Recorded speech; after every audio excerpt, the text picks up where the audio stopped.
নেতার হইয়া গেছে মনে হয় ধোঁকাবাজি দেওয়া স্বভাব।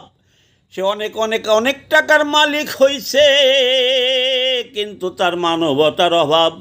সে এখনো গ্রুপে শেখ হাসিনারে ধোঁকা দেওয়া কথা কয়, বলে জিয়াপা জিয়াপা জিয়াপা এলাকার কর্মীদের খবর নিচ্ছি, কোনো চিন্তা নাই।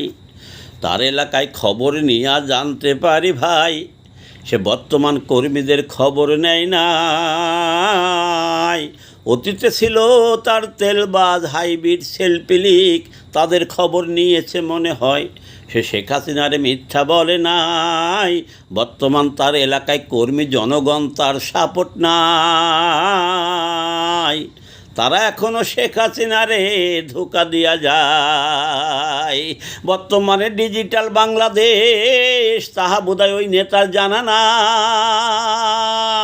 সে ধোঁকা দিয়া শয়তানের ধোঁকায় পড়েছে আমার মনে হয়, তাই এখনও শেখ হাসিনারে মিথ্যা কথা কয়।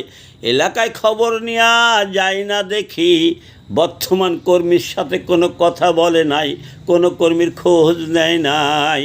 সে মিথ্যা কথা কয়, সে ধোঁকা দিয়া অনেক টাকার মালিক হইছে, বঙ্গবন্ধুর আদর্শ মানবতা নাই।